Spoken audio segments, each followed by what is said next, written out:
Hi, I'm Vinny Doherty. I'm with the White Plains school system.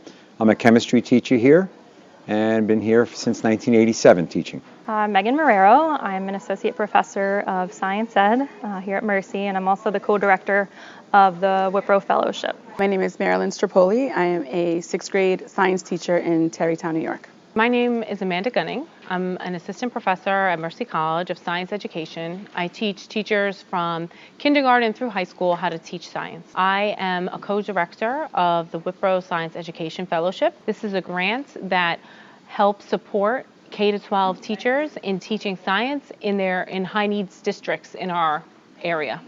What we do in our department is we educate teachers. We're teacher educators, and this was an opportunity to improve science education, really to support teachers in their professional development and ultimately help students. It's given me the opportunity to collaborate with some science teachers within the district to align the science curriculum throughout. And it's also given me the opportunity to talk to other teachers in other districts about common threads that we teach. Took most out of my first year was just seeing how other school districts do it.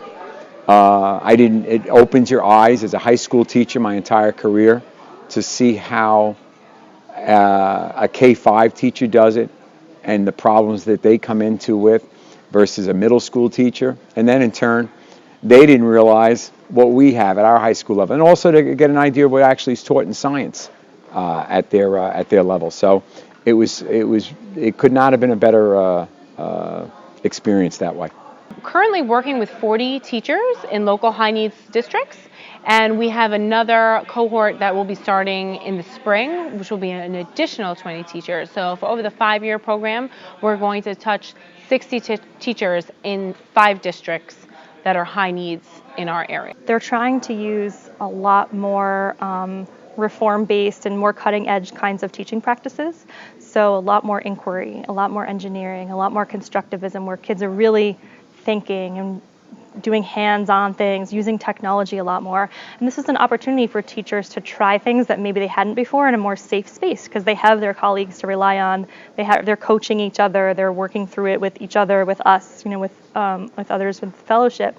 So it's been interesting to hear how that goes. So we had one group, for instance, that was doing engineering with a very diverse classroom of students, a lot of English language learners, a lot of students with special needs.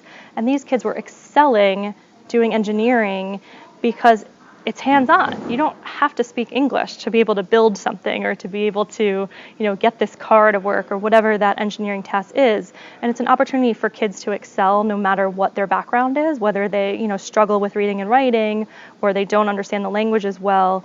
They can really show what they know, and they can tinker and they can make things work. And that's very empowering for kids. After having taught so many years, that I thought it was a good way to incorporate technology into my classroom and enhance lessons. We videotape our own lessons and we self-reflect, and then other teachers reflect also on our lessons. And you can do, let's say, a part 2 to that lesson and focus more on questioning techniques, on assessment, backwards design, different areas you can then focus on for your next lesson. You're prompted to ask questions and to look for certain things in videoed lessons, and with that comes that discussion. So you take that discussion amongst the teachers and then you bring it in. So I do now virtual classrooms where the students are home, libraries, I'm not sure where they are, I'm at home, and we do review in real time. I've started creating videos. I've begun flipping our classroom. So the students have enjoyed that, where now it frees me up more to move around the classroom, help students with problems.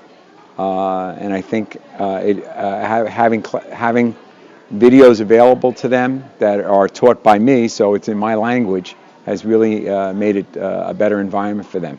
So it's moving in the direction that I think today's student needs.